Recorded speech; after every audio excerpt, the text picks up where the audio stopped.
Fue una diva hecha y derecha, y lo supo desde que tenía 14 años. Desde que aquella muchachita de Sonora empezó a sentir el poder que tenía en la mirada, hasta el último de sus días, paseando por su Ciudad de México, siempre con la joya precisa y la espalda más recta que una regla.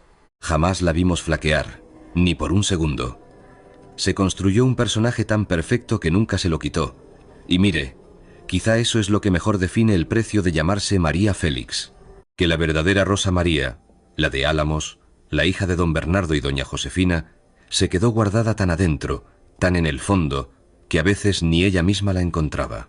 El verdadero costo de ser inolvidable es tener que renunciar a que te consuelen, es poner en la balanza las cosas y decidir que la eternidad pesa más que un momento de fragilidad, que el aplauso de miles importa más que el abrazo de los tuyos, que un nombre en letras de oro vale más que los secretos que se cuentan en voz bajita. Y María Félix tomó su decisión y se aguantó como las grandes hasta el final.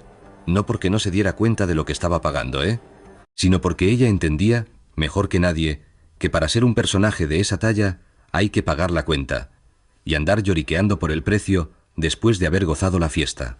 Eso, para ella, era una cobardía, y ella no se lo iba a permitir. Y ahora, ya para terminar, le dejo una pregunta, una que creo que se merece este viaje que hicimos. ¿Usted, así en confianza, cree que María Félix fue feliz? ¿O simplemente fue poderosa? Porque mire que no es lo mismo, para nada. Y justo en ese huequito entre una cosa y la otra, ahí fue donde ella vivió. A ver, cuénteme qué opina en los comentarios. De verdad que me interesa saber qué piensa usted. Porque aquí no hay respuestas buenas ni malas. Y yo creo que esa duda, ese no poder decir fue esto con toda seguridad, es lo que hace que su vida fuera tan fuera de serie. Si este vídeo le gustó, si esta platiquita le dejó pensando, regáleme un me gusta. Con eso me ayuda a que más gente se una a la conversación. Y si todavía no le ha picado al botón de suscribirse, pues este es el momento. Cada semana sacamos un chismecito nuevo, de esos donde el poder cuesta caro y la fama nos enseña lo que los aplausos no dejan ver. Nos vemos en la próxima historia, donde como siempre le echaremos luz a esos rincones que los famosos preferían mantener en la sombra. Cuídese. Fue la mera del cine mexicano. Y también, ¿para qué negarlo?, la que más imponía. 4 maridos tuvo, con papelito y toda la cosa. Y una de sus bodas, ¡ay! Esa boda paralizó al país entero. Tuvo un hijo, sí, pero el pobre creció viéndola de lejitos, como si el apellido de su madre fuera un traje demasiado grande y pesado para él. Amores que acabaron mal, en pura tragedia, o que simplemente se apagaron sin hacer ruido. A veces las dos cosas. Y ni hablar de sus alhajas, unas joyas de leyenda. Museos de todo el mundo se morían por tenerlas. María Félix, en pocas palabras, lo tuvo todo. La fama, el dineral, el poder, y esa belleza que tumbaba a cualquiera. Pero mire usted, hoy no vamos a contar lo que tuvo. Hoy vamos a sacar la cuenta de lo que le costó. Porque detrás de esa mirada que hacía temblar a directores, productores y hasta presidentes, se escondía una mujer que tomó decisiones brutales. De esas que la volvieron un mito, sí, pero que al mismo tiempo le dejaron deudas que ni con todo el oro del mundo se podían pagar. Hoy vamos a descubrir el verdadero precio de ser la doña. Y antes de seguir, déjeme hacerle una pregunta, y guárdesela por ahí mientras platicamos. Para que su nombre dure para siempre, ¿qué estaría usted dispuesto a sacrificar? Porque María Félix se hizo esa pregunta, y su respuesta fue clarita. Lo que sea necesario. Ese fue el costo de ser la doña. Hoy no vamos a ponernos a recitar sus películas. Tampoco es una lista de sus éxitos en taquilla. Ni vamos a contar los premios que se llevó o los que le hicieron el feo. Eso ya lo encuentra uno en cualquier libro o periódico viejo. No, hoy vamos a hacer algo distinto. Vamos a ponerle precio a convertirse en la doña. Nos vamos a meter tras las cámaras, más allá de los vestidos carísimos y de esos collares de serpientes. Y ahí vamos a buscar a la mujer de de veras. A la que no salía en las películas, a la que casi nadie llegó a conocer. Porque hay un contraste tremendo que marcó toda la vida de María, uno del que casi no se habla con sinceridad. Por un lado ese poderío que mostraba en público, y por el otro la tremenda soledad que la acompañaba en privado. Ejercía un dominio total sobre todo el que se le paraba enfrente, pero al mismo tiempo era incapaz de controlar lo que más le importaba: el cariño de su hijo, la lealtad de un hombre, o simplemente que la gente que quería se quedara a su lado. Su vida fue como un trono, ¿sabe? un trono que ella misma construyó con su carácter, con su terquedad y con una fuerza que poquita gente ha tenido en este mundo. Pero ese trono tenía sus cuarteaduras, y hoy nos vamos a asomar a cada una de ellas, porque para entender a María Félix no basta con aplaudirle. Hay que comprender que ser inmortal sale caro, y ella pagó con una moneda que no es de oro, renunciar a ser frágil. Para darnos una idea de lo que fue esta mujer, hay que irnos hasta el principio de todo. Y el principio fue allá en Álamos, Sonora, un pueblito chiquito de mucho calor, de esos donde todo mundo es familia y el chisme corre que vuela. Ahí, un 8 de abril de 1914, nació Rosa María de los Ángeles Félix Güereña, hija de Bernardo Félix Flores, un señor de carácter fuerte, con sangre ópata, y de doña Josefina Güereña. Ella era de ascendencia española, y le heredó a María una elegancia muy de ella, un porte que con los años se le convirtió en su mejor arma. Desde chiquilla, María causaba algo en la gente, era difícil de explicar. Y no era nada más lo guapa, que guapa sí era, y mucho. Desde niña se le notaba, imponente, era otra cosa. Como una presencia, una manera de llenar el cuarto que hacía que todos voltearan a verla nomás al entrar. Pero no crea que su infancia fue color de rosa, para nada. La disciplina en su casa era de a de veras, el papá no era nada fácil, y la vida en Sonora, pues, era sencilla. María aprendió desde muy joven que en este mundo nadie te regala nada, que lo que uno quiere, lo tiene que agarrar. Y vaya que ella se pasó la vida agarrando lo que quería.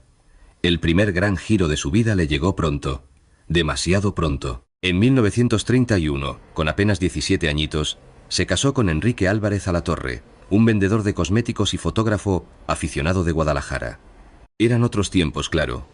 Las muchachas se casaban para tener su lugar, para sentar cabeza.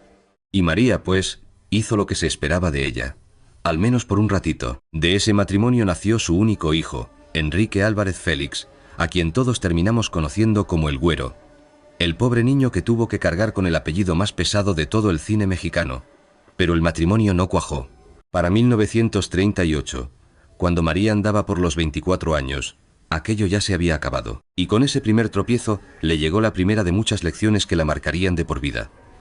El amor no te asegura nada. Que te quieran mucho no significa que se van a quedar, y lo peor que puedes hacer es depender de alguien más para sentir que eres alguien en el mundo. Es el error más caro de todos. Y esa lección se la grabó a fuego. Desde ese momento, María Félix decidió que jamás, pero jamás, volvería a depender de un hombre, que si el mundo daba vueltas, ella iba a ser el centro, no una canica rodando por ahí. Y tarde o temprano, el mundo se iba a dar por enterado. El ascenso fue como un cohete. Lo de María Félix y el cine no fue algo que ella buscara. Fue más bien de esos encuentros que uno cree que son pura suerte, pero que en el fondo ya estaban destinados a pasar por la simple forma en que una persona se para, habla y te mira a los ojos. Fue el director Fernando Palacios quien la vio por la calle, allá en Guadalajara, a finales de los años 30. Palacios, que tenía un ojo de lince para estas cosas, vio en esa mujer algo que no podía dejar pasar. Se la trajo a la Ciudad de México para hacerle una prueba. Y lo que pasó después, pues ya se veía venir. En 1942 debutó en El Peñón de las Ánimas. ¿Y sabe con quién?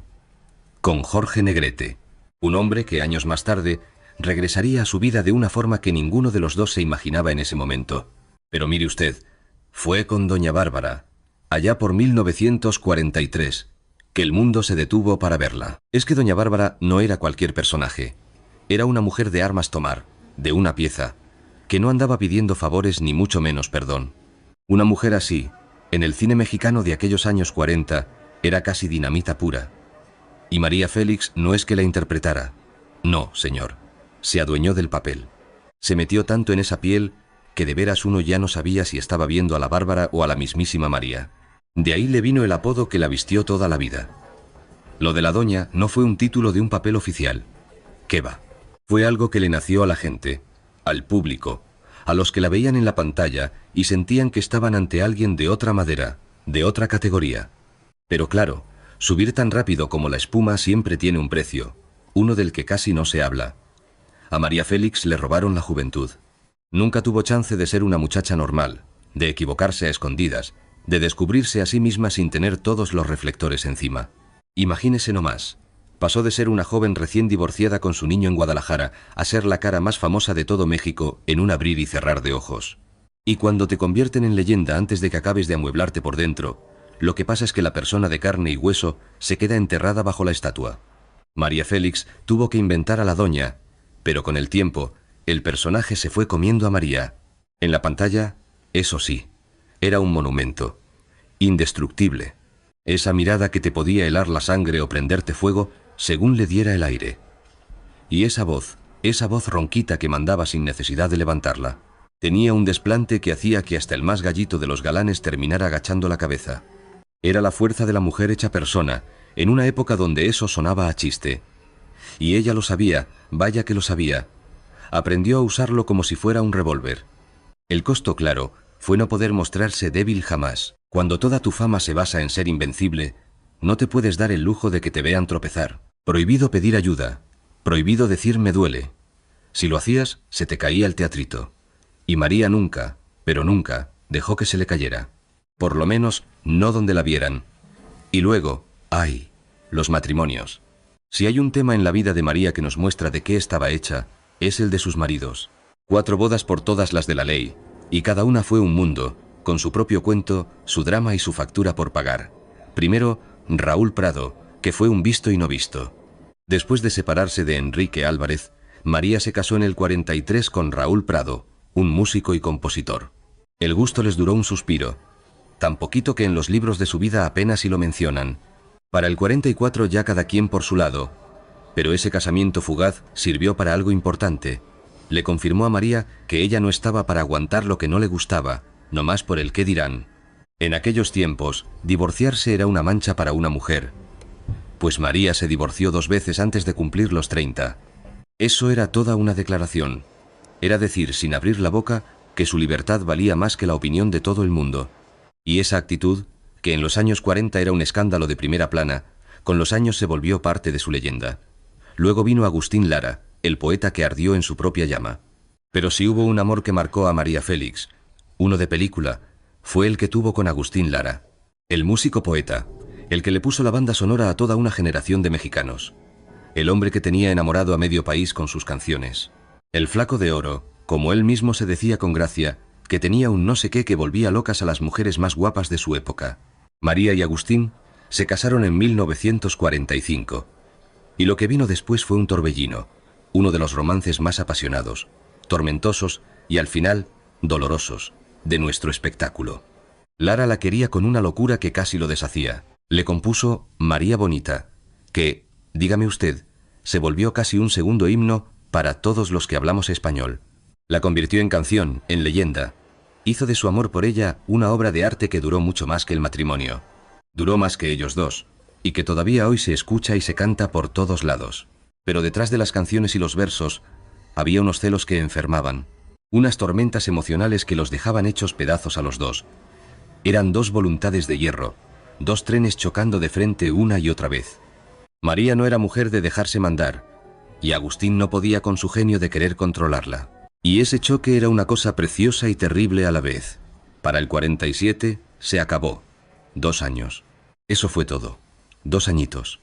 Pero la canción, esa sí, se quedó para siempre. Y ahí está lo curioso de ese amor. Era demasiado intenso, demasiado fuego para la vida de todos los días. Pero fue justo esa intensidad la que lo hizo inmortal en la música. Para María, la lección fue dura. Entender que el amor más grande no siempre es el que te hace bien, que a veces lo que más alumbra es también lo que más te quema. Y después, Jorge Negrete. Si lo de Agustín Lara fue pura pasión, lo de Jorge Negrete fue un acontecimiento nacional, casi un asunto de Estado. Para principios de los 50, Jorge Negrete era el rey. El mero mero del cine mexicano, el charro cantor. ¡Ay! Esa voz. Una voz que hacía que hasta las butacas del cine vibraran. ¿Se acuerdan? Era el charro cantor, el mero símbolo del macho mexicano, pero con un porte de artista. Y claro, cuando se casó con María Félix en 1952, aquello no fue una boda cualquiera. ¿Qué va? Fue un acontecimiento que paró al país. Imagínense nomás a los 2 figurones del cine de oro, casándose. Aquello fue la película dentro de la película. La gente se salía a las banquetas para verlos. De verdad. Los periódicos de todo el continente lo cubrieron como si se casara la realeza. Que bueno, para nosotros, eso eran. Eran nuestros reyes, los del cine de oro. y México entero les puso la corona ese día. Pero, como siempre pasa en las buenas historias, detrás de tanto festejo y tanto flash, había una verdad que pocos sabían. Jorge Negrete ya cargaba con su enfermedad. Aquella hepatitis que había pescado años atrás le estaba cobrando la factura, muy calladita la boca. Su cuerpo se iba mermando, pero él, terco como era, seguía cantando y plantándose en el escenario como si nada. Y María, que lo supo, decidió quedarse. Ese es otro precio de la fama del que casi no se habla, porque cuando eres alguien de ese tamaño, tu vida privada, bueno, deja de ser privada. Hasta la enfermedad de tu esposo se vuelve chisme de sobremesa antes de que tú misma termines de entender qué está pasando. El 5 de diciembre de 1953, Jorge Negrete se nos fue allá en Los Ángeles. Tenía 41 años, apenas un año y cachito de casados. María Félix se quedó viuda en la cima del mundo y enfrentó el golpe como solo ella sabía, con la armadura bien puesta, la mirada al frente, sin dejar ver ni una sola grieta. Pero quienes la conocieron bien en esa época cuentan que detrás de esa doña de hierro había una herida que nomás no le cerraba. Y es que Negrete no fue un esposo más. Quizás fue el único hombre que ella sintió que le hablaba de tú a tú. Los dos igual de temperamentales, de orgullosos. Dos alacranes en la misma botella, dirían por ahí. Y esa misma chispa que hacía tan difícil la convivencia era justo lo que la hacía tan especial. El costo fue altísimo. Perder a alguien cuando todavía te faltaba tanto por quererlo. Luego vino Alex Berger. 3 años después de la muerte de Negrete, en 1956, María hizo algo que dejó a todos con el ojo cuadrado. Se casó con Alex Berger, un banquero francés que no tenía nada que ver con el argüende del espectáculo. Y a lo mejor era justo lo que el doctor le había recetado. Berger le dio algo que ninguna de sus otras parejas le había podido ofrecer por mucho tiempo: tranquilidad. Una vida de puente aéreo entre París y México, con todo el lujo al que ella ya estaba acostumbrada, pero sin tanto drama de telenovela como en sus relaciones pasadas. Con Berger duró 18 años. Fue su matrimonio más largo, y aunque no tuvo la pasión de poeta de Agustín Lara, ni el peso de leyenda que tuvo el de Jorge Negrete, tuvo algo que a veces es mucho más valioso. Tuvo tiempo, compañía. La seguridad de que al apagarse las luces, había alguien ahí. Berger murió en 1974, y con él se le fue a María la persona que más tiempo la había acompañado. Después, Antoine Zapov. Años más tarde, ya en el ocaso de su vida pública, María Félix encontró un compañero en Antoine Zapov, un pintor que la retrató en sus últimos años con una delicadeza que pocas veces se le había visto en sus amores anteriores. Esta no fue una de esas relaciones de primera plana ni de escándalos en las revistas del corazón. Fue una cosa más serena, más para adentro. Como si al final de un camino lleno de tormentas, María por fin hubiera encontrado un puerto tranquilo, donde ya no tenía que demostrarle nada a nadie. Si juntamos todos esos matrimonios, el costo fue este. María Félix se pasó la vida buscando en el amor algo que tal vez nunca encontró del todo. Y no porque no supiera querer, que va, sino porque el personaje de la doña era tan grande que era casi imposible que alguien lograra ver a la mujer que había detrás. Para que te conozcan el alma tienes que abrir la puerta. Y María Félix había construido murallas que muy poquitos lograron brincar. Su hijo, la sombra del mito. Y aquí es donde la historia se pone más triste. La parte que ni todos los premios, ni las joyas, ni los aplausos pudieron aliviar. Enrique Álvarez Félix, su güero, el único hijo de María Félix. Enrique creció bajo la sombra del monumento más grande del cine mexicano. Y créanme, crecer así no es ningún privilegio, es una carga pesadísima. Desde chiquito, Enrique supo que su mamá no era nomás su mamá, era la doña.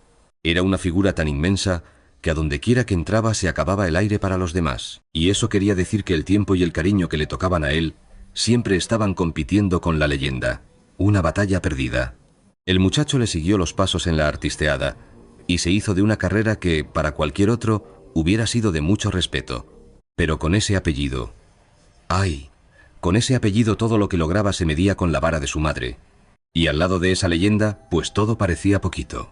La relación entre ellos fue un nudo difícil de desatar. Con el tiempo, los dos lo entendieron, cada quien a su modo y a su tiempo. Amor había, de eso no hay duda, pero también había una distancia, un hueco que se fue haciendo más grande con los años, con cada ausencia, con cada silencio. María Félix era una mujer que se entregaba en cuerpo y alma a lo que hacía, y lo que ella hacía era ser la doña. Que si el foro, que si las fotos, que si las entrevistas, los eventos, las galas, los viajes. Fíjese, su vida era un torbellino de trabajo que apenas le dejaba un ratito para esa presencia de todos los días que un hijo necesita, ¿verdad? Años más tarde, ya grande, María tocó ese tema con una franqueza que calaba, que dejaba ver el pesito que cargaba. Admitió que no estuvo ahí como debía. Confesó que, a la hora de la verdad, la balanza de su vida siempre se inclinó más hacia su carrera que hacia su papel de madre. Y su Enrique, pues, ¿qué le digo? Cargó con esa ausencia toda su vida, de maneras que lo marcaron para siempre. La buscaba en sus trabajos, en sus amores, en el escenario. Pero hay vacíos que sencillamente no se llenan con nada. El verdadero precio que pagó María Félix por ser inmortal fue una maternidad ofrendada en el altar de la fama. Y no crea que fue una decisión de un día para otro. Fue la suma de 1000 decisiones chiquitas, de todos los días, en las que María elegía ser la doña en vez de ser la mamá. Y cada una de esas elecciones iba acumulando una deuda silenciosa. Enrique Álvarez Félix se nos fue en 1996, 6 años antes que ella. Y ese dolor, el de enterrar a un hijo, fue quizá el único que la doña no pudo ocultar, el único golpe que le rompió la máscara. Pero antes de seguir, déjeme hacer una pausa y preguntarle a usted, que me está viendo. ¿Usted cree que se puede llegar a esas alturas, a ese nivel de éxito, sin pagar una factura tan cara como la que pagó María con su hijo? ¿O será que la grandeza siempre se cobra a lo chino? Póngame su respuesta en los comentarios, porque eso es lo bonito de esta historia, que no tiene respuestas fáciles, y a mí me interesa mucho saber qué piensa usted. Bueno, seguimos. Era temida y respetada. Hay gente que uno admira, hay gente que le da a uno miedito, y luego está esa gente rarísima, contada con los dedos, que provoca las dos cosas. María Félix era de esas. Su carácter era de leyenda. No nomás por fuerte, sino por certero. Sabía perfectamente lo que quería y no se andaba con rodeos para decirlo, con una claridad que a veces parecía navaja. En una industria, la del cine de antes, que estaba hecha por y para los hombres y donde se esperaba que las actrices fueran bonitas y calladitas, María Félix fue una aparición. Brillante, sí, pero que a muchos les movía el tapete. Ella llegaba al set sabiendo qué iba a hacer, y sobre todo, qué no iba a hacer. Dejaba a los directores y productores con cara de ¿y ahora? Le dijo que no a Hollywood, y ojo, esto hay que entenderlo bien. No les dijo que no por miedo, para nada. Los mandó a volar porque Hollywood le ofrecía papelitos secundarios. Papeles donde la mexicana era el toque exótico, ¿me entiende? El adorno en la película de alguien más. Y María Félix no nació para ser adorno de nadie. Si ella salía en la pantalla, era para que todos la vieran a ella. Punto. Ese portazo en la cara fue toda una declaración. En su momento le costó dinero, contratos y el aplauso gringo que pudo haber tenido. Pero ¿sabe qué? También fue la decisión que blindó su carrera y su dignidad como artista. Prefirió ser la reina absoluta de nuestro cine, del cine en español, que ser una actriz de segunda en el cine de allá.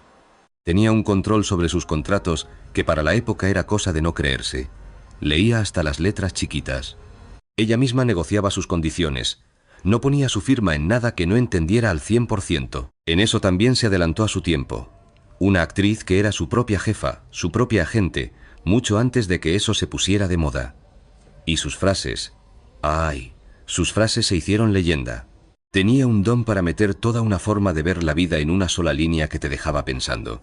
A los hombres, ni todo el amor ni toda la razón. Esa era una de las famosas. Otra era, yo nunca perdí la dignidad porque nunca la presté. Ándele. Son frases que nos pintan a una mujer que le pensó mucho al poder, a la libertad, a lo que significaba ser mujer en un mundo hecho a la medida de los hombres. Jamás pidió una disculpa pública por nada. En tiempos donde se esperaba que las mujeres famosas fueran dóciles, sonrientes y accesibles, María Félix eligió ser todo lo contrario. Hizo de su orgullo su mejor arma. Ella entendió que en el mundo del espectáculo, como en la vida misma, lo que los demás piensan de ti depende, y mucho, de lo que tú proyectas. Y el costo de ser así fue esa soledad que siempre acompaña a los que nunca bajan la guardia. Cuando te temen y te respetan por igual, la gente como que no sabe por dónde entrarte. Y con el tiempo, el espacio a tu alrededor se va quedando vacío. No porque no te admiren, sino porque la admiración a veces prefiere guardar su distancia. Y las joyas como armadura. No se puede platicar de María Félix sin mencionar sus alhajas. Pero no crea que era por pura vanidad. Eran algo mucho más profundo. Eran parte de su yo. Una manera de decir aquí mando yo sin tener que abrir la boca. Su relación con Cartier, la joyería esa de Francia, es uno de los chismes más elegantes de la historia. Ella no era una clienta más que llegaba a comprar lo que había. No, señor. Ella era una colaboradora, una inspiración, una mujer con una personalidad tan fuerte que provocaba que se crearan diseños que de otro modo ni hubieran existido. La pieza más famosa de todas, la leyenda, era su collar de cocodrilos, 2 lagartos hechos de esmeraldas, rubíes y diamantes que se movían, diseñados nada más para ella. Una joya que bien podría haber estado en un museo desde el mismísimo día en que la terminaron. Y es que dicen que la inspiración para ese collar fue la propia María. Los joyeros de Cartier se fijaron en su porte, en su carácter, en esa mezcla tan suya de ser elegantísima y a la vez un poquito peligrosa. Y uno se pregunta, ¿por qué cocodrilos? Pues porque los cocodrilos son de los depredadores más viejos que existen en este mundo. Vieron pasar a los dinosaurios y aquí siguen, tan elegantes y letales. Y claro, María Félix entendió esa comparación al instante. Sus alhajas no eran cualquier cosa, no. Eran piezas únicas, hechas para ella, que en nadie más se hubieran visto igual. Y ese era parte del chiste. Era como decir, soy tan única que ni mis joyas se pueden copiar. Ándale. Pero más allá de lo carísimas y espectaculares, esas joyas tenían otra chamba, una de la que casi nadie habla. Eran su armadura. En cada foto, en cada evento, en cada entrevista, ahí estaban las joyas de María, poniéndole una barrera entre ella y el mundo. Una barrera de poder, de categoría, que nadie se le acercara de más. Porque cuando alguien se rodea de cosas de tanto valor y tan especiales, te está mandando un recado muy claro. A mí no me llegas. Yo estoy en otro nivel. Yo soy distinta. Y en el caso de María, créanme, no era pose. Ella de verdad se la creía. El problema es que las armaduras, por muy de diamantes que sean, pesan. Y cargar con una toda la vida, pues cansa. Y de ahí, los chismes y su vida privada. Durante toda su carrera, María Félix fue de las figuras de las que más se habló, más se inventó y más se chismeó en todo el mundo de habla hispana. Y lo curioso es que gran parte de esa leyenda se fue tejiendo no por lo que decía, sino por todo lo que se callaba. La relacionaron con medio mundo, artistas famosos de fuera, políticos, empresarios de aquí y de allá. Su vida social, cuando andaba entre París y México, era un secreto mejor guardado que receta de la abuela. Aparecía donde se le daba la gana y se esfumaba igual. Y nunca, pero de los nunca, soltaba más información de la que ella ya había decidido que iba a soltar. Ni una palabra de más. Esa maña de usar el silencio como un arma es de lo más inteligente que se puede hacer para cuidar una imagen pública. Porque cuando alguien no dice ni que sí ni que no, la cabeza de la gente empieza a trabajar y a rellenar los huecos. Y la imaginación del público, sobre todo tratándose de una mujer del tamaño de María Félix, siempre, pero siempre, va a inventar algo mucho más grande que la pura verdad. Ella lo sabía de sobra, y vaya que lo usaba. Jamás concedía una entrevista donde se le saliera algo que no quisiera contar. Tenía un don para hablarte una hora entera, y al final, el pobre periodista se iba sintiendo que había sacado la nota del siglo, cuando en realidad María no había dicho más que lo que tenía planeado decir. Y se acabó. El chisme y el misterio fueron los ladrillos con los que se construyó el mito de la doña, igualito que sus películas. Porque un mito no vive nomás de lo que se ve. Vive también de lo que no se ve, de lo que uno se imagina, de aquello que nunca llegas a saber si fue cierto o no. Y luego, el retiro y el adiós.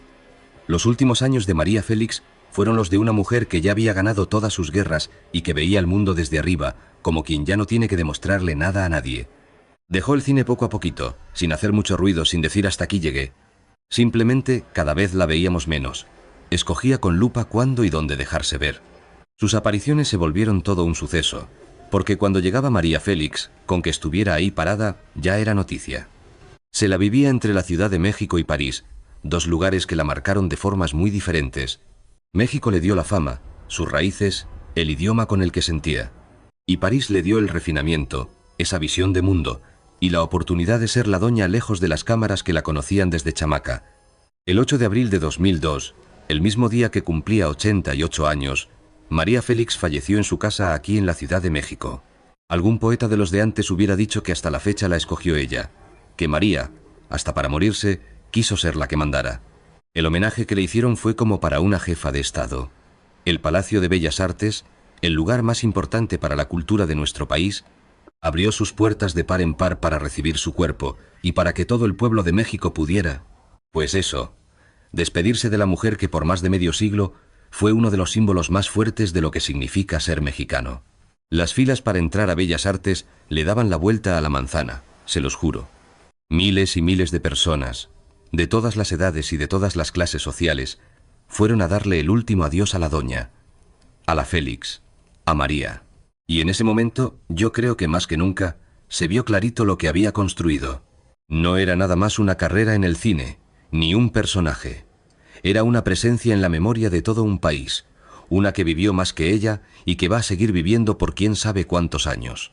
Y al final de todo este cuento, nos queda la misma pregunta con la que empezamos, ¿se acuerdan? ¿Cuál fue el precio que pagó María Félix por ser inmortal? Estuvo casada 4 veces, no más para que se den una idea. Le colgaron el San Benito de que era pura ambición, pero su búsqueda incansable de amor escondía algo mucho más vulnerable, la urgencia de que la vieran a ella, a la de veras, no a la diva ni a la actriz, sino a la mujer. Y en esa vida tan de película, solo una vez le tocó ser mamá, y es justo ahí donde uno se da cuenta de lo que de verdad le costó el boleto para ser la doña. Porque tuvo que escoger entre ser la leyenda que todos querían y ser la mamá que su hijo necesitaba. Escogió lo primero y con eso cargó hasta su último día.